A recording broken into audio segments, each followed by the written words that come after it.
मेरा सवाल ये है, अगला सवाल ये है कि क्या ये डीजी ISPR फैसला करेंगे कि ये साजिश थी या नहीं? उनका तो एक पॉइंट ऑफ व्यू हो सकता है, वो फैसला तो नहीं कर सकते।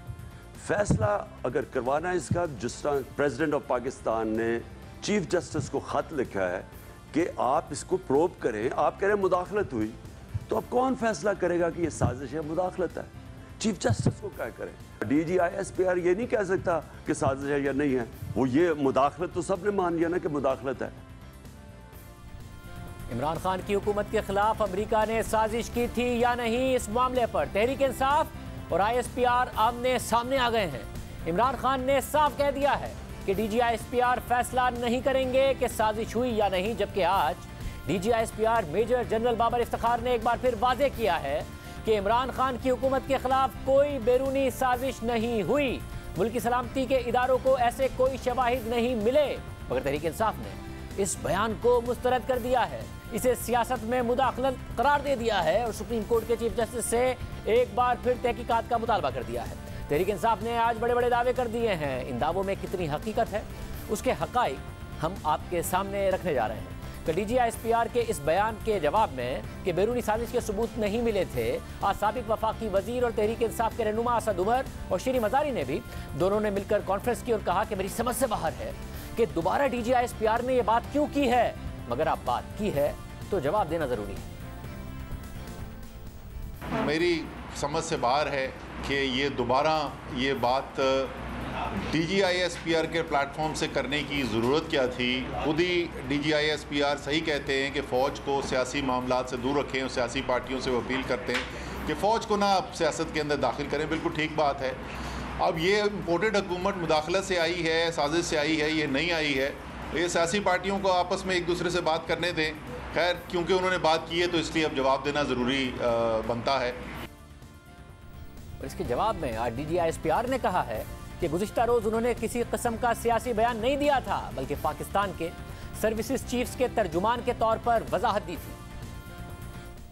कल इसके ऊपर काफ़ी डिटेल में बात कर दी थी, जो एक्चुअल चीज़ थी। आज बयान भी दिया असद उमर साहब ने, सो आई थॉट कि मैं इसको क्लैरिफाई कर दूं। मैंने किसी किस्म का सियासी बयान नहीं दिया। मैंने एक clarification the on behalf of the services chiefs of Pakistan armed forces. पिछले हफ्ते एक प्रोग्राम में एक्स इंटीरियर मिनिस्टर साहब शेख रशीद साहब ने एक सवाल के जवाब में ये कमेंट दिया था कि नेशनल सिक्योरिटी कमेटी की मीटिंग हुई, उसमें किसी भी सर्विस चीफ ने ये नहीं कहा कि साजिश हुई, जो कि डायरेक्टली ही was in a way trying to convey कि जैसे वो उनके नुमाइंदे के तौर पे बात कर। दैट इज वाई मैं इसलिए जरूरी समझा कि उसी प्रोग्राम में जाके मैंने इस चीज को सिर्फ क्लैरिफाई किया कि सर्विसेज चीफ्स के बिहाफ पे, और उनका स्पोक्स पर्सन मैं ही हूँ, और अगर उनके बारे में कोई इस तरह की कोई बात की जाती है तो I am suppose to clarify that. So there is nothing political to this thing. जो चीज मैंने एक्सप्लेन की वो भी यही थी कि बहुत क्लैरिटी के साथ उस मीटिंग में सर्विसेज चीफ्स की तरफ से और DGSI की तरफ से बिल्कुल वाजे कर दिया गया कि कोई किसी किस्म का साजिश का कोई एविडेंस नहीं मिला।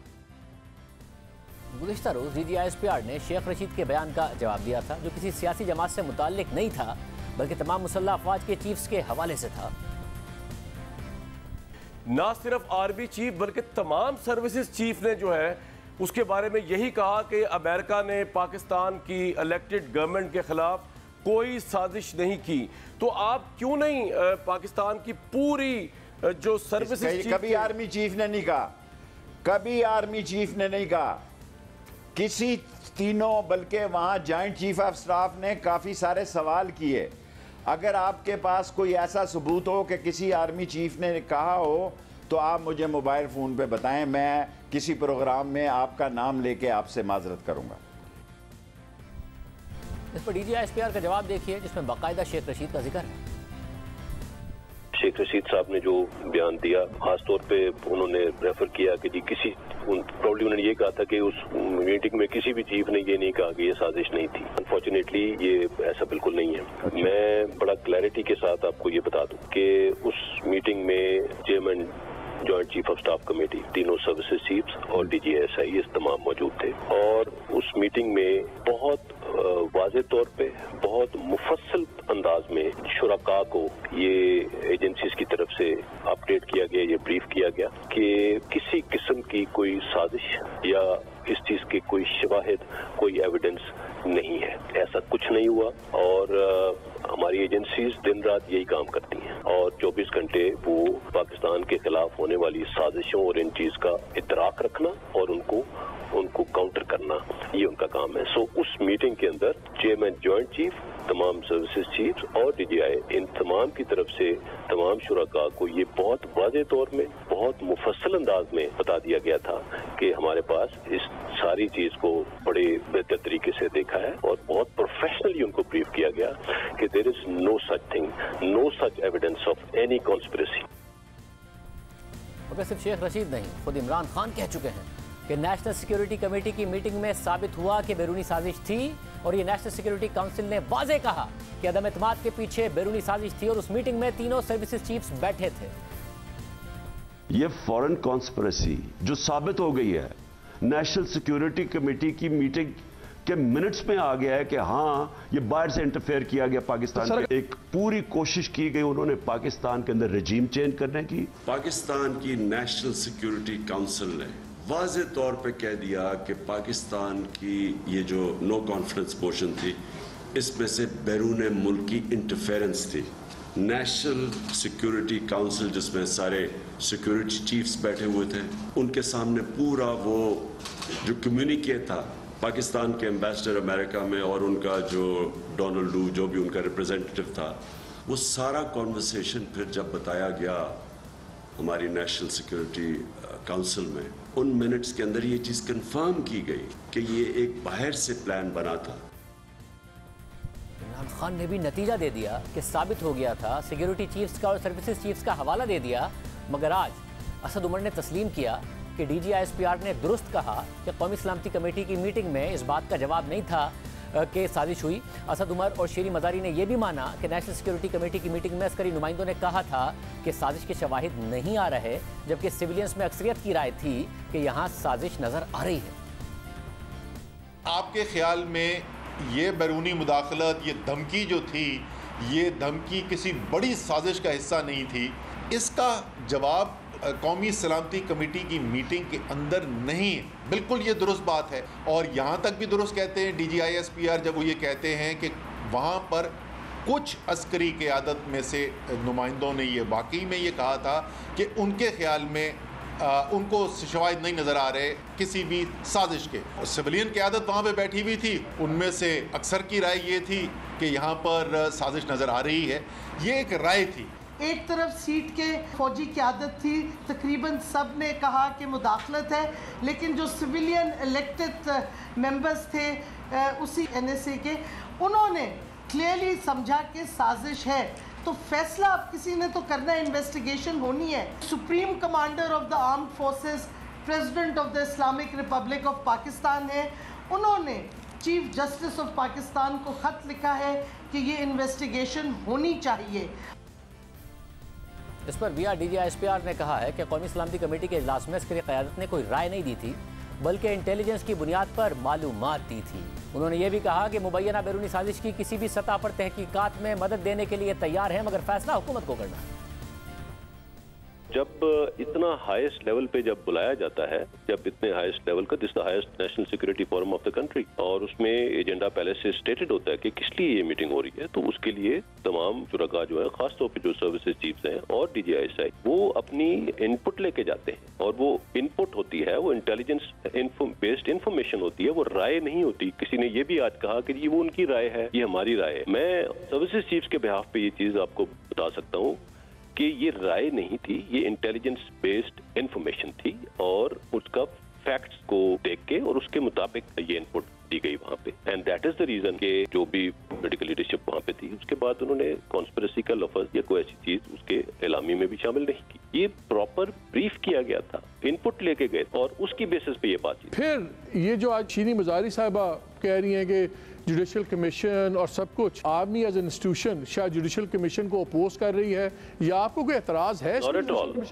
Not at all, by all means judicial commission या कोई कमीशन, कोई forum, whatever the government of the day decide. पहले भी जो पिछली गवर्नमेंट थी उनके पास भी ऑप्शन मौजूद था, इनके पास भी मौजूद है। Whatever commission, whatever forum is decided for this to take this to a logical conclusion, the institution will provide complete assistance और जो कुछ उनको institution से चाहिए वो करके देंगे। आज की प्रेस कॉन्फ्रेंस में साबिक वफाकी वजीर शेरी मजारी ने यह भी कहा कि मरासला वजीर खारजा से छुपाया गया, उन्होंने मुतालबा किया तो फिर उन्हें दिखाया गया। ये साइफर फॉरेन मिनिस्टर से क्यों छुपाया गया? फॉरेन मिनिस्टर ने डिमांड किया तो उनको दिखाया था। तो ये किसके लिए आया था ये पैगाम? क्या आप फॉरेन मिनिस्ट्री में आते हैं और फॉरेन मिनिस्टर को नहीं दिखाया जाता? ये भी सवाल उठता है। मगर शाह महमूद कुरैशी वाज़ेह तौर पर कह चुके हैं कि उन्होंने मरासला आने के बाद ही देख लिया था और वज़ीर आज़म समेत तमाम स्टेक होल्डर्स को मरासले से उन्होंने आगाह भी कर दिया था और उन्होंने ही डीमार्च की तजवीज़ भी पेश की, जिसे OIC के इजलास के बाइस मौखर कर दिया गया। उनके मरासले आने के कोई 1 या 2 दिन बाद मेरी नज़र से वो गुज़रता है मरासला, और जब मेरे इल्म में आता है तो मैं अपनी तशवीश का इजहार करता हूँ और वज़ीर आज़म से उनको आगाह करता हूँ कि ये एक चीज़ आई है जो काबिल गौर है और मुझे उस पर तशवीश है। और मैंने मुख्तलिफ जो हमारे स्टेक होल्डर्स हैं उनको भी उसकी इत्तला दफ्तर खारजा कर देता है। वज़ीर आज़म ने 28 तारीख को अदम एतमाद के हवाले से प्रोसीडिंग होनी थी, 27 तारीख तक का इंतजार क्यों किया? ये वज़ीर आज़म का प्रेरोगेटिव है कि वो कब इसका जिक्र करना चाहते हैं। मेरे इल्म में जो ये बात आई तो मैंने वज़ीर आज़म को भी आगाह किया और मैंने जो हमारे दूसरे जिम्मेदार हजरात हैं उनसे भी आगाह किया और मैंने तजवीज़ पेश की कि इसको उनको डिमाश फिल फॉर डिमाश होना चाहिए। और मेरे सफीर की भी रिकमेंडेशन यही थी और मेरे ऑफिस की भी रिकमेंडेशन यही थी। फैसला ये किया गया कि इस वक्त हमारा OIC का इजलास है। साबिक वज़ीर खारजा शाह महमूद कुरैशी के इल्म में मरासला फौरी तौर पर आ गया था। उन्होंने ही वज़ीर आज़म और दीगर जिम्मेदारान को आगाह किया था और उन्होंने ही डिमार्च की तजवीज़ दी थी। अब आम बात यह है कि साबिक वज़ीर खारजा ने भी इस मामले की अदालती तहकीकात की बात नहीं की थी और OIC के जिस इजलास का उन्होंने हवाला दिया है, 21 मार्च को होने वाले इस इजलास में हुकूमत पाकिस्तान ने अमरीकी अंडर सेक्रेटरी अजरा ज़िया को ख़ास तौर पर खुद मदऊ किया था और शाह महमूद कुरैशी और मुईद यूसुफ ने उनसे मुलाकातें भी की और उनका शुक्रिया भी अदा किया, ट्वीट्स भी की, अमरीका से तारीखी ताल्लुकात का हवाला भी दिया। इससे पहले खुद इमरान खान ने कहा था कि अपोजिशन के तहरीक अदम एतमाद पेश करने से पहले 7 मार्च को पाकिस्तानी सिफारतकार ने मरासले के जरिए मुबैना धमकी से आगाह कर दिया था, मगर खुद पाकिस्तानी सफ़ीर असद मजीद खान ने इस मरासले के 10 दिन बाद 16 मार्च को ट्वीट किया और डोनाल्ड लू का पाकिस्तानी सिफारत खाने में एक तकरीब में शिरकत पर शुक्रिया अदा किया। जब डोनाल्ड लू ने धमकी दी थी और अमेरिका में पाकिस्तानी सफ़ीर को दी थी और फिर साजिश की थी, तो फिर पाकिस्तानी सफ़ीर उन्हें तकरीब में क्यों बुला रहे हैं और फिर बुलाकर क्यों उनका शुक्रिया अदा कर रहे हैं? और फिर 21 मार्च को अमरीकी अंडर सेक्रेटरी को OIC इजलास में क्यों बुलाया गया? और फिर जैसे ही वाज़ेह होने लगा कि अपोजिशन के पास अदम एतमाद के नंबर्स पूरे हैं, तो फिर अचानक 27 मार्च को इमरान खान ने जलसे में धमकी और ख़त का जिक्र कर दिया और मुसलसल एक बयानिया बना रहे हैं कि उन्हें अमरीकी साजिश के तहत इक़्तिदार से बाहर किया गया। और अब तहरीक इंसाफ कह रही है कि मुसल्लह अफवाज की तहकीक और फिर तरदीद के बावजूद उसकी यही राय है कि साजिश हुई है। इसलिए अब सुप्रीम कोर्ट इस मामले की तहकीकात करे कि कौन सच बोल रहा है। असद उमर ने एक बार फिर कहा है कि इमरान खान चीफ जस्टिस को एक और ख़त लिखेंगे ताकि इस मामले की अदालती इंक्वायरी कराई जाए। यानी आज तहरीक इंसाफ कह रही है कि इमरान खान चीफ जस्टिस को एक और ख़त लिखेंगे, लेकिन दिलचस्प बात यह है कि जब तक इमरान खान खुद हुकूमत में रहे उन्होंने जुडिशल कमीशन बनाने के लिए कुछ नहीं किया। 31 मार्च को साबिक वज़ीर आज़म इमरान खान की ज़ेर सदारत कौमी सलामती कमेटी का इजलास हुआ, लेकिन उसके एलामिये में कहीं भी इस बात का जिक्र नहीं है कि ये एक साजिश है और इसकी अदालती तहकीकात होनी चाहिए, बल्कि सिर्फ सिफारती सतह पर सिफारती तरीके से एहतजाज करने का फैसला किया गया। फिर इमरान खान 9 अप्रैल तक वज़ीर आज़म रहे, मगर उन्होंने कोई ख़त चीफ जस्टिस को तहकीकात के लिए नहीं लिखा, बल्कि खुद इमरान खान की काबीना ने 8 अप्रैल को फैसला किया कि इस मामले की तहकीकात के लिए एक कमीशन कायम किया जाएगा, जिसकी सरबराही lieutenant general retired Tariq Khan करेंगे। आज काबीना ने lieutenant general retired Tariq Khan की सरबराही में ये कमीशन तश्कील दिया है, जिसको ये कहा गया है कि वो इस सारे मामले के पीछे छुपे करैक्टर्स को, उनके मामलात को इन्वेस्टिगेट करे। तहरीक इंसाफ ने आज़ाद जुडिशल कमीशन बनाने के लिए उस वक्त तक चीफ जस्टिस को नहीं लिखा, बल्कि अपनी मर्जी का कमीशन बनाकर जनरल रिटायर्ड तारिक खान को उसका सरबराह बना दिया, जो अपनी एक तहरीर में पहले ही मुबैना बैरूनी साजिश से मुताल्लिक एक पोजीशन ले चुके थे और अपोजिशन रहनुमाओं को मस्खरा करार दे चुके थे और ये भी लिख चुके थे कि जब नेशनल सिक्योरिटी कमेटी ने इस मामले को बैरूनी मुदाखलत करार दे दिया है, इसलिए तीनों मस्खरे जो इसके जिम्मेदार हैं उन्हें फौरी तौर पर गद्दारी के मुकदमे में गिरफ्तार करना चाहिए। और फिर ये बात मंजरेआम पर आ चुकी थी। इसके बावजूद इमरान खान ने उन्हीं को कमीशन का सरबराह बना दिया, मगर जनरल रिटायर्ड तारिक खान ने भी कमीशन की सरबराही से मुआवरत कर ली और तहकीकात का मामला वहीं ख़त्म हो गया। इमरान खान ने उस वक्त तक चीफ जस्टिस को नहीं दिखा। फिर 22 अप्रैल को वज़ीर-ए-आज़म शहबाज शरीफ की सदारत में कौमी सलामती कमेटी का एक और इजलास हुआ, जिसमें chairman joint chiefs of staff committee और तीनों सर्विसेज चीफ्स ने भी शिरकत की। और उस एलामिये में, इस इजलास के एलामिये में वाज़े तौर पर लिखा गया कि मुल्की इदारों को साजिश के कोई शवाहिद नहीं मिले। खुद साबिक़ा हुकूमत के इत्तेहादियों ने भी यही कहा कि उन्हें कभी किसी बैरूनी साजिश के बारे में नहीं बताया गया था। खालिद मकबूल सिद्दीकी साहब ने हमारे प्रोग्राम में ये भी कहा कि अगर इमरान खान बता देते तो हम उनका साथ देते। देखिए परवेज़ इलाही, फैसल सत्वारी भी क्या कहते हैं। जो वज़ीर-ए-आज़म साहब ने एक ख़त का जिक्र किया है बैरूनी साजिश वाला, तो उस पर कोई बात हुई है आपकी वज़ीर-ए-आज़म साहब से? सच्ची बात है, मैं नहीं और मामला डिस्कस कर रहे थे। अच्छा। मेरी बात नहीं हुई, मेरी क्योंकि बात नहीं ना हुई। अच्छा। बात हो जाती तो फिर पता चल जाता। 8 मार्च को जब ये तहरीक अदम एतमाद पेश हुई है, 9 मार्च को तशरीफ लाए थे इमरान खान साहब हमारे दफ्तर। उसमें उन्होंने हमसे कोई बात नहीं की कि कोई अमरीकी साजिश है, आप लोग इसका हिस्सा ना बनिएगा। 29 मार्च को आखिरी मुलाकात हुई तहरीक इंसाफ से हमारी, जिसमें पाकिस्तान के वजीर दिफा जो उस वक्त के थे परवेज खटक साहब, वो तशरीफ रखते थे। उन्होंने नहीं कहा हमसे कि ऐसी कोई बात है। 30 मार्च को जब अल सुबह हमारा मुआहदा हुआ है PMLN और PTI पीपल्स पार्टी के साथ, तो उसके बाद भी उस वक्त गवर्नर से इमरान इस्माइल साहब तशरीफ लाए, उन्होंने भी कोई इस तरह की बात हमसे नहीं की थी। अगर होती, हमसे हमारे सामने रखे जाते तो खालिद मकबूल साहब ने कहा ना कि यकीनन फिर हम आपके साथ खड़े होते। और अब इमरान खान मुतालबा कर रहे हैं कि सुप्रीम कोर्ट इस मामले की जुडिशल इंक्वायरी कराए, मगर 25 मई को तहरीक इंसाफ के एहतजाज के दौरान इस्लामाबाद में जो हुआ उस पर सुप्रीम कोर्ट ने DGISI, DGIB, वफाकी सेक्रेटरी दाखिला और इस्लामाबाद के IG और चीफ सेक्रेटरी से जो रिपोर्ट तलब की, उस पर इमरान खान ने कहा कि ये तो सरकारी कमेटी है।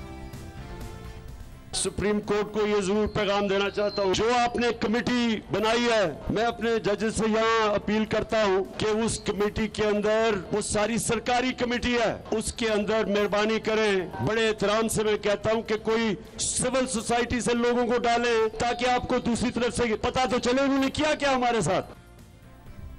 तो अब सुप्रीम कोर्ट इमरान खान के अमरीकी साजिश के इल्ज़ाम की तहकीकात कराए तो किस इदारे से कराए, जब इंटेलिजेंस एजेंसियों से तहकीकात पर भी इमरान खान सवालात उठा चुके हैं, क्योंकि सुप्रीम कोर्ट मुबैना बैरूनी साजिश की तहकीकात के लिए रियासती इदारों से ही मदद लेगी, जिन पर इमरान खान एक धरने के मामले में ही एतमाद करने को तैयार नहीं है। सुप्रीम कोर्ट पर इस इंक्वायरी पर एतमाद करने को तैयार नहीं है। तो अब सवाल यह है कि इमरान खान सुप्रीम कोर्ट की तहकीकात के नताइज तस्लीम करेंगे या नहीं करेंगे, और क्या हुकूमत तहकीकात के लिए तैयार है, क्योंकि आज फौज के तर्जुमान ने भी कहा है कि हुकूमत तहकीकात कराती है तो मैं कोई एतराज़ नहीं है। वज़ीर दिफा ख्वाजा आसिफ साहब हमारे साथ मौजूद होंगे एक ब्रेक के बाद।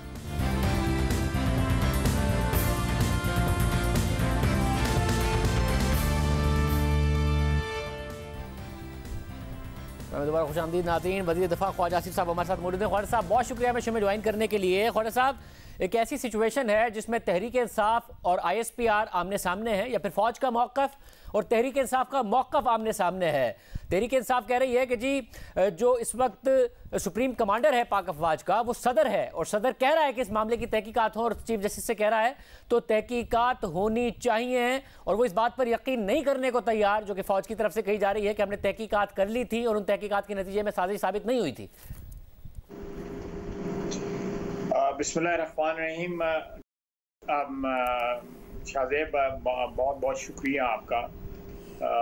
वो ये जो पहली मीटिंग हुई थी इस सब्जेक्ट पे, जिसमें जब अभी PTI की जो हुक्मरानी थी कायम थी, मेरा ख्याल है ये सब्जेक्ट उस वक्त ही क्लोज हो गया था, लेकिन इमरान खान साहब ने अपनी दानिश में ये ठीक जाना कि भाई इसको ड्रैग किया जाए और कौम को भी शर्मिंदा किया जाए। खुद तो शर्मिंदा हो रहे हैं, लेकिन मेरा नहीं ख्याल कि उनको इस बात का एहसास है। उसके साथ साथ ऐसे अदारों को भी शर्मिंदा कर रहे हैं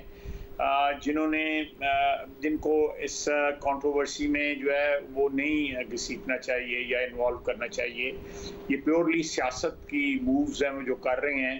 इसमें मेरा ख्याल है कि पिंडी वालों को फ्रीक नहीं बनाना चाहिए, लेकिन उनको आदत है, पिछले 8-10 साल से उनको आदत पड़ी हुई है, कुछ लोगों ने उनको ये आदत डाल दी हुई है कि वो हर मामले में जो है उनको इन्वॉल्व करना चाहते हैं, बावजूद इस बात के कि they want to stay away from the politics which is going on these days. मगर खान साहब वो पहले इन्वॉल्व करते थे उन्हें अपनी सपोर्ट के लिए और आप लोगों के खिलाफ, अब वो इन्वॉल्व कर रहे हैं इस तरीके से कि जो फौज कह रहे हैं कि वो गलत है, इसलिए तहकीकात तलब है मामला, वो ये कह रहे हैं। मतलब जो आपका बयानिया था एंटी एस्टैब्लिशमेंट का, इमरान खान साहब एक एंटी एस्टैब्लिशमेंट फोर्स नजर आ रहे हैं इस वक्त। नहीं, आप बिल्कुल सही कह रहे हैं, मैं इससे इत्तेफाक करता हूं जो आप कह रहे हैं कि हमारा तो शिकायत ये थी कि ये मुदाखलत जो है या इंटरफेरेंस जो है या एक सुप्रा कॉन्स्टिट्यूशनल सिचुएशन जो है उसको मेंटेन नहीं रहना चाहिए, उसकी कंटिन्यूशन जो है वो ख़त्म होनी चाहिए, जो एक आईनी बात थी और आज भी है, वो हमेशा रहेगी। ये बात जो है आईनी बात जो है, इसमें कोई शक या शुबे की गुंजाइश किसी को भी नहीं है। लेकिन वो जो बात कर रहे हैं, पहले भी गैर आईनी बात करते थे, आज भी गैर आईनी बात कर रहे हैं। सुप्रीम कमांडर तो प्रेसिडेंट साहब जो है वो ज़रूर हैं, आइन में लिखा हुआ है कि वो सुप्रीम कमांडर हैं, लेकिन इनके जिस मीटिंग में ये बात सारी क्लैरिफाई हुई थी उसमें सुप्रीम कमांडर प्रेसिडेंट साहब तो मौजूद नहीं थे। और आज भी अगर जो बात उनको भी बीच में ला रहे हैं, प्रेसिडेंट साहब को ला रहे हैं, प्रेसिडेंट साहब जो है वो एक पार्टिजन है, उनको पीटीआई ने इलेक्ट किया हुआ है। मेरा ख्याल है कि उनको सियासत जो है सियासत समझ के करनी चाहिए। ये जो बिटरनेस है या ये जो महाजराई है, ये एक जंगो जदल का जो एक मौसम बनाया हुआ है उन्होंने, एक टेंशन जो है पिछले 3-4 महीने से जारी है, एक आईनी तरीके से उनको बाहर निकाला गया है, उनको एक्सेप्ट करना चाहिए। वैसे मगर मसला ये है कि अब हो ये रहा है कि इमरान खान साहब का एक बयानिया है और वो बयानिया ये है कि मुझे साजिश करके अमेरिका ने निकलवाया और आप लोग उसके मोहरे हैं। अब जो भी इस बात को डिनाई कर रहा है वो उसको डिस्क्रेडिट कर रहे हैं, चाहे वो आप लोग हों या फिर वो पाक अफवाज के तर्जुमान हों। और जब आज DGISPR से सवाल हुआ तो उन्होंने कहा भाई हमने अपनी राय नहीं दी थी, हमने बाकायदा तौर पर इंटेलिजेंस की बुनियाद पर बताया था कि साजिश नहीं हुई है। ये वाजे कर रहे हैं वो, फिर भी तहरीक इंसाफ नहीं मान रही है। तो अब DGISPR भी कह रहे हैं कि फौज को किसी भी तहकीकात पर कोई एतराज़ नहीं है, ये फैसला हुकूमत को करना है। तो खान साहब नहीं मानेंगे तो आप फैसला कर रहे हैं कि जी चीफ जस्टिस से कहें किसकी तहकीकात कर लें। देखिए, मैं अपने तौर पे तो कुछ नहीं इस बारे में कह सकता, लेकिन जो आपने बात की है ज़रूर मैं हुकूमत में जब भी कोई मीटिंग हुई कल या परसों, एज सुन एज पॉसिबल मैं ये सजेशन ज़रूर दूंगा कि जो तमाम मदारों का जिसमें अफवाज जो है हमारी वो भी शामिल हैं, उनकी क्रेडिबिलिटी के ऊपर जो है बार बार अटैक कर रहे हैं इमरान खान साहब। और इस सिलसिले में अगर हमें जो है वो इस सारे मामले का हमारी नज़र में तो एक कंक्लूजन हो चुका है। ये बात जो है बरमला जो है DGISPR ने भी कही है, और उस मीटिंग में जिसमें एज DGISPR सेड के chairman joint chief of staff थे, तीनों अफवाज के सरबराह थे, 7 DGI बैठे हुए थे। ये लोग जो थे जब इमरान खान साहब हुक्मरान थे, इमरान खान साहब इन लोगों की या इन ऑफिसर्स की तारीफ करते हुए थकते नहीं थे और अब बार बार जो है अपने आप को भी यकीन दिलाते थे, अपने हवारियों को भी यकीन दिलाते थे कि हम एक पेज पे हैं और हम में कोई दरार नहीं है। हमें अब ये एक इंसान का जो है ना, मैं समझता हूँ कि एक बड़ी बेस सी बात वो कर रहे हैं। मैं लफ्ज़ इस्तेमाल नहीं करना चाहता, कोई ऐसा कोई ज़्यादा सख्त ना हो, लेकिन बड़ी निचले दर्जे की जो है ना वो उन्होंने सियासत शुरू की हुई है पाकिस्तान में। इस किस्म की सियासत जो है, सियासत में बड़ा बड़ा गंद मचा है 75 साल में, लेकिन इमरान खान साहब मेरा ख्याल है जिस राह पे वो चले हुए हैं, मेरा ख्याल है this is the dirtiest of the politics in last 75 years. और ये सारी की सारी रिवॉल्व करती है उनके सेल्फ इंटरेस्ट के। और दूसरा ये है कि उनकी तरफ जो उनकी करप्शन उन्होंने की हुई है, जो इल्ज़ामात उन पे लग रहे हैं, आहिस्ता आहिस्ता जो है ना वो उनका घेरा तंग हो रहा है। उनको ये भी पता है कि अल्टीमेटली कोई मुकदमात ना बन जाए, मुझे अदालतों में ना बुलाया जाए, मेरी जो एक जाली सी बनी हुई है रेपुटेशन जो है, जो ऑलरेडी उसमें बेशुमार क्रैक्स आ चुके हुए हैं, वो भी ना चली जाए। हैं लोग पाकिस्तान में जो बिलीव करते हैं कि उनमें जो बिलीव करते हैं, बहुत से ऐसे लोग हैं कराची से लेकर पेशावर तक, जिनकी रेपुटेशन पता नहीं किस किस्म की है, अल्लाह माफ़ करे मुझे, लेकिन लोग they still believe in them. तो ये मेरा अपना ख्याल है कि ये एक पैनिक सिचुएशन है इमरान खान साहब के लिए। वो चाहते भी हैं, कभी कभी दूसरे तीसरे दिन जो है वो एस्टेब्लिशमेंट के हक में बयान भी देते हैं, उनकी तरफ जो है तो सफ़ेद झंडा भी लहराते हैं और इस किस्म की गुफ्तगू करते हैं कि जैसे वो कभी उन्होंने उनके खिलाफ बात नहीं की और कभी जो है उनके खिलाफ जो है बिल्कुल। मगर ख्वाजा साहब, इस वक्त जो बहुत ज़्यादा फासला आता जा रहा है, वो हुकूमत इसको किस तरह ले रही है? इस तरह ले रही है कि जी ठीक है, अच्छा है, फासले आए और दोनों एक दूसरे के खिलाफ अगर बात कर रहे हैं तो करते रहें, हमें क्या फ़र्क पड़ता है, हमें ये चीज़ बेनिफिट करती है? या हुकूमत किसी ना किसी लेवल पर सोच रही है कि अच्छा नहीं है कि एक सियासी जमात बाकायदा तौर पर और फ़ौज आमने सामने नज़र आ रहे हों एक मौक़िफ़ में, और फ़ौज कह रही हो कि हमने तहकीकात कर ली हैं, मगर सियासी जमात कह रही हो कि नहीं, ये बिल्कुल ठीक नहीं है, इस मामले को कम से कम ये थमे मामला। आप नहीं चाहेंगे या आप चाहेंगे कि ठीक है बढ़ता है तो बढ़े, दोनों के दरमियान इख्तिलाफ़ात हैं, ये दोनों ही बहुत करीब थे, अब दोनों ही बहुत फासला, जितना फासला अच्छा है। देखें शाहजेब, हम कतई तौर पे कोई इस किस्म की जो है मुतहारिब सिचुएशन जो है नहीं चाहते। हम नहीं चाहते कि फ़ौज के साथ जो है कोई भी फरीक जो है ना वो इस तरह कन्फ्रंटेशनल पोजीशन में कभी आए, कतई तौर पे नहीं आना चाहिए जो है ना। और हम इस कन्फ्रंटेशन में बिल्कुल हम फ़ौज के अदारे को प्रोटेक्ट करेंगे, वो हमारा फ़र्ज़ है। अगर फ़ौज का अदारा या जुडिशरी या एग्जीक्यूटिव या कोई भी अदारा जो है वो अपनी आईनी हदूद में रह के काम कर रहा है, परफॉर्म कर रहा है, तो बाकी अदारों का ये फ़र्ज़ बनता है कि उस अदारे को प्रोटेक्ट करें, ये वो एक अदारा हो या दो अदारे हों। इस सूरत में वो बार बार फ़ौज पे अटैक कर रहे हैं, एस्टेब्लिशमेंट पे अटैक कर रहे हैं, उनके रिटायर्ड लोग जो हैं वो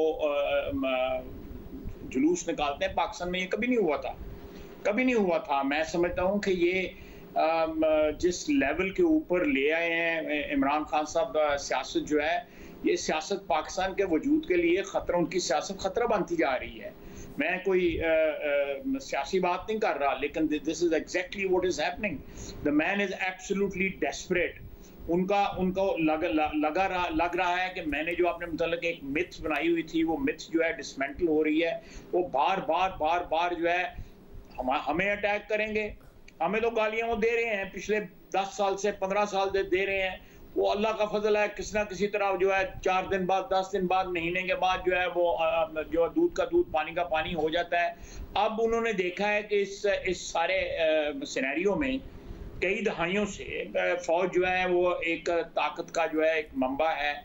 हमारी जो इक्वेशन है, जो पॉलिटिकल इक्वेशन है या हुक्मरानी की जो इक्वेशन है उसमें, तो उन्होंने ये इरादतन कॉन्शियसली उन्होंने ये किया, डिसाइड किया है कि I have to attack this institution, और इस इंस्टीट्यूशन को मुझे डिसमेंटल करना है, इसको कमजोर करना है।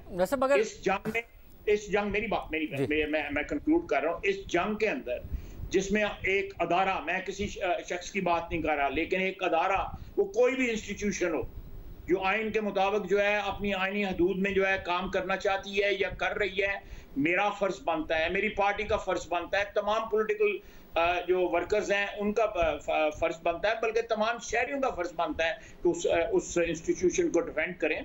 हमने तो इस बात की जो है आइन के तहत कसम खाई हुई है, और बिल्कुल हम किसी सूरत में किसी भी इंस्टीट्यूशन को जो है, फौज जो है हमारी दिफा की जामन है, हमारी जो सरहदें हैं उनकी हिफाजत की जामन है।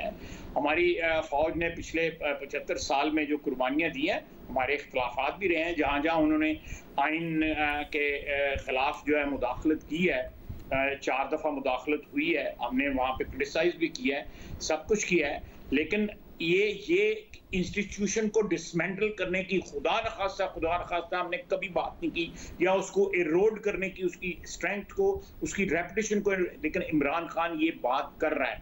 इमरान खान समझता है कि उसके इक़्तिदार में आखिरी रुकावट जो है, या जो रुकावट है, जो कल तक वो अपनी वो समझता था कि ये मेरा एक बैकअप, वो क्या कहते हैं, सपोर्ट है, तो वो आज वो नहीं रही।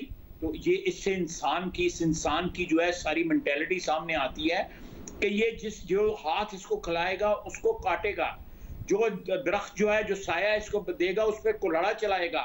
ये बंदा मोहसिन कुश आदमी है, मैं बिल्कुल आपको सही कह रहा हूँ। मगर ख्वाजा साहब इसमें मसला ये है कि आपको नहीं लग रहा कि ये कैलकुलेटेड मूव है, एक कैलकुलेटेड पॉलिटिकल मूव है? वो क्यों चाहेंगे कि फौज का इदारा डिसमेंटल हो जाए? उन्हें नजर आ रहा है कि आर्मी चीफ अनाउंस कर चुके हैं कि उन्होंने तोसी नहीं लेनी है, तो जो रिस्क वो ले रहे हैं 3 से 4 महीने का ले रहे हैं, और आपकी हुकूमत को एक लाइबिलिटी इतनी बड़ी बनाना चाहते हैं और अपने बयानिए को इतना पॉपुलर करना चाहते हैं कि जो भी अगला चीफ आए उसके लिए आपकी हुकूमत एक लाइबिलिटी हो और उनके बयानिए से इतना ज़्यादा स्ट्रांग हो जाए उनका बयानिया कि वो मामलात ना रह पाए, वो न्यूट्रलिटी का मामला ना रह पाए जो इस वक्त उनको नजर आ रहा है, और उनके हक में मामला चला जाए। तो एक बड़ी कैलकुलेटेड मूव है।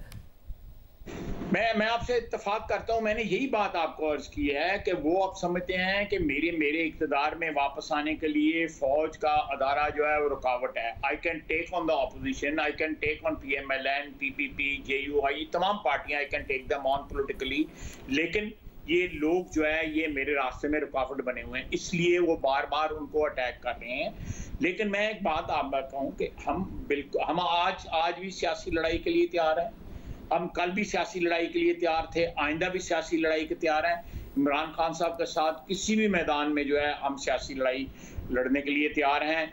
वो अगर इस बात पे हमें कमज़ोर करने के लिए या हमें रोकने के लिए या अगले 3-4 महीने जो आपने बात की है उस 3-4 महीने में हमें नुकसान पहुंचाने के लिए फौज के अदारे को जो है टारगेट कर रहे हैं, तो मैं समझता हूँ इससे ज़्यादा अनफेयर बात कोई नहीं है।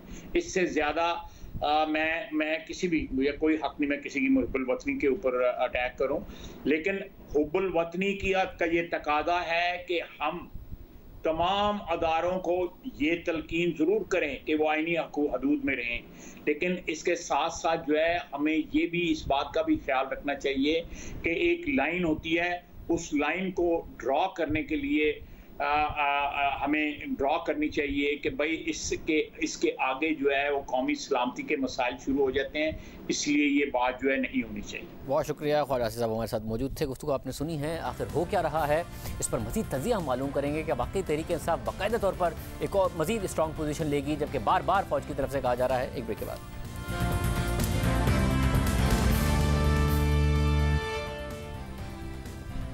दोबारा खुशामदीद नाजरीन। तहरीक इंसाफ और ISPR आमने सामने आ गए हैं। जो कुछ फौजी तर्जुमान कह रहे हैं तहरीक इंसाफ मुस्तरद कर रही है, मज़ीद तहकीकात का मुतालबा कर रही है। हमारे साथ मौजूद है सीनियर साथी तज़कियाकार सलीम साफ़ी साहब और सुहेल बड़ाई साहब, आप दोनों का बहुत शुक्रिया। साफ़ी साहब, ये क्या हो रहा है इस्लामाबाद में? आज तक ऐसे देखा नहीं गया है कि फ़ौजी तर्जुमान एक बात करें, बाकायदा तौर पर प्रेस रिलीज़ में बात लिखी हो, एक जमात इनकार करे, फिर फ़ौजी तर्जुमान आए और जमात कहे कि आप सियासत में ना मुदाखलत करें, फिर फ़ौजी तर्जुमान आए, फिर जमात इसकी को मुस्तरद करे। और इमरान खान साहब कह रहे हैं DG ISPR नहीं फैसला करेंगे, साजिश हुई थी नहीं हुई थी, सुप्रीम कोर्ट कराए। ये एग्जैक्टली क्या हो रहा है? देखिए, एक तो जब आपके घर में अगर बच्चा भी हो, आप हद से ज़्यादा उनको लाड दे दे, तो फिर आगे जाके वो ख़ुद आपके साथ भी वही कुछ करता है जो आपकी लाड की वजह से शुरू ने दूसरों के साथ किया होता है।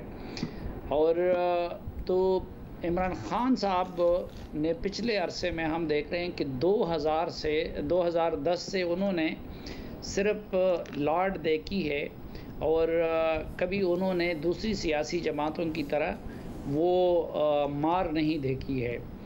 अब ये वाला जो मामला है, आप देखें कि इतना वाज़े मामला कि जो पहला cabinet committee on national security का जो इजलास हुआ था, उसको तो इमरान खान साहब प्रिजाइड कर रहे थे और उसमें इमरान खान साहब ने बहुत सारे चहीतों और हमनवाओं को जो रूटीन में cabinet committee on national security के मेंबर नहीं होते, मसलन शीरी मज़ारी साहबा मेंबर नहीं थी, डिफेंस मिनिस्टर मेंबर होता है, फाइनेंस मिनिस्टर मेंबर होता है, वज़ीर इत्तलात भी उसमें बैठता है, इसी तरह हमाद अज़हर साहब और इन जैसे लोगों को जमा किया।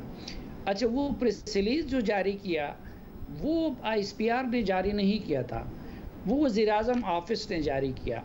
उसमें कहीं पे भी साजिश का और कंस्पिरेसी का जिक्र नहीं है।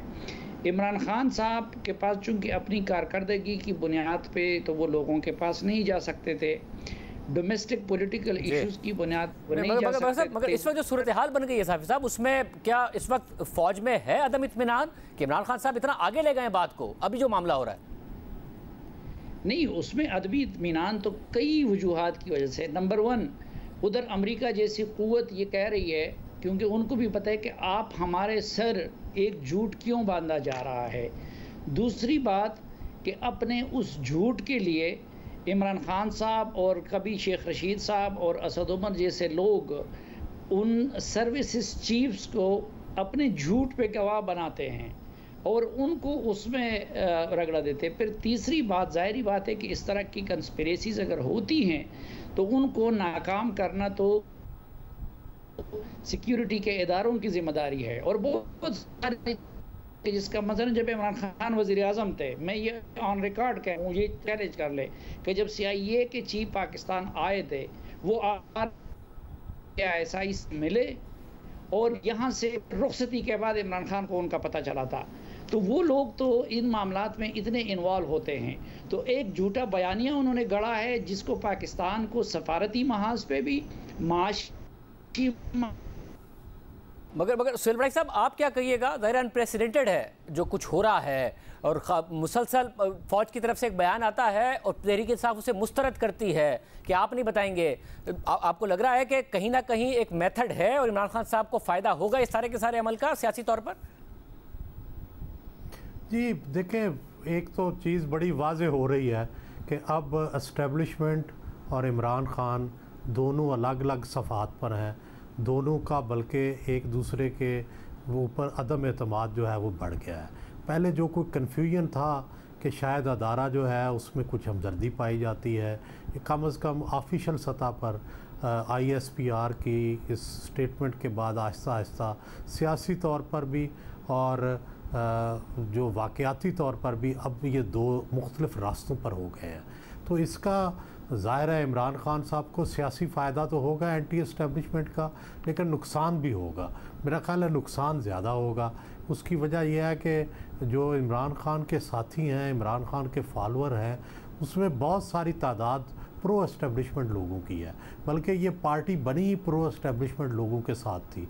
तो इसलिए जब एस्टेब्लिशमेंट के साथ उनकी मुहाज़राई होगी या आमने सामने खड़े होंगे तो एक वक्त आएगा कि उनके साथ खड़े जो प्रो एस्टेब्लिशमेंट के लोग हैं वो दोबारा से सोचेंगे और अपनी पोजीशनिंग रीपोजीशन अपने आप को करेंगे।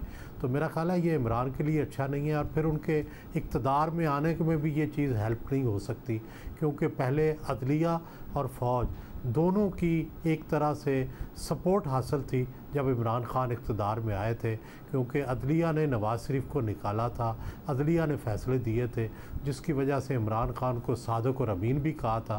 तो अब ना अदलिया उस तरह से साथ देती नज़र आ रही है और ना फ़ौज। तो ये दोनों चीज़ें इमरान के लिए बैड ओमन है, बदशगुनी है। सिर्फ आवाम की मदद से आप इक़्तिदार में नहीं आ सकते, आपको दूसरे जो मुल्क के फैक्टर हैं, दूसरे अनासर हैं, उनको भी हमवार करना होता है। आपके लिए एक अदलिया ऐसी जो आपको फेवर दे जब वक्त आपको ज़रूरत हो, वो भी चाहिए होती है। आपको ऐसी फ़ौज भी चाहिए होती है जो वक्त ज़रूरत जब आप किसी मुश्किल में हो तो आपको उस मुश्किल से निकालें, कम से कम न्यूट्रल रहे, कम से कम आपके ख़िलाफ़ ना चले। तो ये अब दोनों चीज़ें जो हैं मेरा ख़्याल है कि इमरान खान आहिस्ता आहिस्ता खो रहे हैं और ये उनके लिए अच्छा नहीं है। साफ़ी साहब, मगर एक ये कैलकुलेशन जो है वो आपको नहीं लगता कि है इस वक्त खान साहब के जहन में कि नवंबर में चीफ ने चले जाना है, नए चीफ ने आना है, और वो ये सोचते हैं और समझते हैं, पार्टी के ज़राए भी बताते हैं कि वो ये कहते हैं कि मैं फ़ौज के अंदर बहुत ज़्यादा पॉपुलर हूँ, इमरान खान साहब को लगता है और अवाम में भी उनको लगता है मैं पॉपुलर हूँ, तो नवंबर के बाद सिनेरियो बदल जाएगा। तो जो भी वो रिस्क ले रहे हैं वो 4 महीने का मैक्सिमम ले रहे हैं।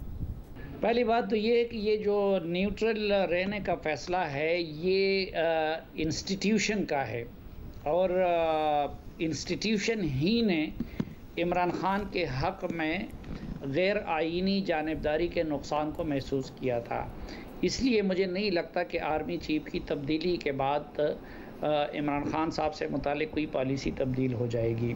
दूसरा देखिए, ये इमरान खान का बहुत पुराना तरीक़ा है हुकूमत के दिनों में भी और अब भी कि वो अपने इशूज़ से तवज्जो हटाने के लिए इस तरह करते हैं। मसलन अभी पहले खान साहबा के वो आए हुए थे, फिर कल बुशरा बीबी का मामला आ गया, तो वो बाज़ औक़ात बहस को डाइवर्ट करने के लिए भी इसी तरह के इश्यूज़ को छेड़ देते हैं, लेकिन लॉन्ग टर्म में जाके इसका उनको वक्ती तौर पर, जिस तरह सुहेल साहब ने फरमाया कि एंटी इस्टेब्लिशमेंट बयानिया बहुत पॉपुलर होता है, लेकिन ये पार्टी ये 90% इसमें वो लोग हैं जो इमरान खान साहब को कुछ भी नहीं समझते थे, जो इस्टेब्लिशमेंट के कहने पे आए थे। मसलन आज असद उमर साहब बोल रहे हैं तो किसको पता नहीं है कि असद उमर साहब अपनी मर्ज़ी से नहीं आए थे, दोनों भाइयों के पास लोग गए थे और ज़ुबैर उमर नहीं माने और असद उमर को वो लाए थे। शफकत महमूद साहब को कौन लाए थे? साफी साहब आपको पता है ना, हिसाब किताब के असद उमर साहब भी बड़े पक्के हैं, तो वो कैलकुलेटेड नहीं होगा उनका कि वो आके प्रेस कॉन्फ्रेंस कर रहे हैं शीरी मज़ारी साहिबा के साथ आए। लेकिन हमारे पश्तो में कहते हैं कि जो हद से ज़्यादा चालाक परिंदा होता है वो बाज़ औक़ात तो पसता नहीं है, और जब पसता है तो फिर एट ए टाइम दोनों टांगे ही पसवा लेता है। अब देखिए इस वक्त इन लोगों की तकलीफ़ क्या है। यही वो लोग हैं कि जो इधर इमरान खान को आके भड़काते हैं, लेकिन उधर जाके इमरान खान साहब को बुरा भला कहते थे। ये शाह महमूद कुरैशी साहब भी उसमें शामिल है, असद उमर भी उसमें शामिल है, शीरी मज़ारी साहब भी उसमें शामिल थी, और बहुत सारे और लोग भी इसी तरह के हैं। तो अब आखिर में जाके देखें, आपने देखा होगा कि कल की प्रेस कॉन्फ्रेंस का एक मतलब ये था, इन लोगों ने अपना न्यूसेंस तो इस बुनियाद पे बनाया हुआ था कि मुफ्त में GSQ के तर्जुमान बने हुए थे और गेट नंबर 4 के। अब ये साबित हो गया कि शेख रशीद के लिए भी गेट नंबर 4 बंद हो गया है, असद उमर जैसे लोगों के लिए भी बंद हो गया है, शीरी मज़ारी जैसी खातून के लिए भी, जो सारी उम्र गेट नंबर 4 से हिदायत लेती थी, या गेट नंबर पता नहीं कौन सा था। तो इन लोगों को इस वक्त वो तकलीफ़ है, लेकिन वो ये नहीं सोचते कि जिस नैरेटिव को वो अपना रहे हैं उसके नतीजे में पूरे इंस्टीट्यूशन को कि किस गज़ब को वो दावत दे रहे हैं, और ये भी नहीं देखते कि उसके नतीजे में मुल्क और इदारों को कितना नुकसान पहुंच रहा है। मगर भाई साहब आपने देखा है हिस्ट्री में, ज़ाहिर बात तो होती है इंस्टीट्यूशनल मेमोरी की, मगर हमने देखा है पॉलिसियाँ बदली भी हैं। खान साहब को भी नज़र आ रहा है कि नून लीग दोबारा काबिल कबूल हो गई है, तो आपको लगता है कैलकुलेटेड मूव है? उस कैलकुलेटेड मूव में ही वो लोग जो कि ज़ाहिर है कतई तौर पर एंटी इस्टेब्लिशमेंट नहीं बल्कि बहुत प्रो इस्टेब्लिशमेंट ख्याल किए जाते हैं, वो भी खान साहब के साथ खड़े हुए? जी, खान साहब की मुझे भी लगता है कि काफ़ी कैलकुलेटेड मूव है। उनका ये ख्याल है कि जो नई क़यादत आएगी वो उनके साथ कोई ना कोई कंप्रोमाइज़ करने की कोशिश करेगी, और उसी पे वो फोकस कर रहे हैं। इसीलिए आप देखते हैं वो ये चाहते हैं कि इलेक्शन पहले हो जाए, और वो ये चाहते हैं कि नवंबर जो है वो मौका ना मिले शहबाज शरीफ को आर्मी चीफ़ की अपॉइंटमेंट का। इस पे उनका बहुत इसरार है, और इसमें वही की है, ये कुंजी यही है कि भाई किसी तरह वो ये नए आर्मी चीफ़ का तकर्रर ना कर लें, क्योंकि इमरान खान को भी पता है कि अगला अगर उन्हें इक़्तिदार मिलना है तो इसके लिए बहुत ज़रूरी है कि फ़ौज की कशीरबाद हो, या कम से कम वो न्यूट्रल से कुछ आगे जाकर उनकी मदद करें, क्योंकि उसके बग़ैर उनको इक़्तिदार नहीं मिल सकता। वो ख़ुद जो है सिर्फ़ आवाम के वोटों से जीत कर जो है वो एक हुकूमत नहीं बना सकते। बहुत शुक्रिया बड़ाई साहब की गुफ्तगू आपने सुनी। आज के प्रोग्राम में इतना ही। जी, अल्लाह।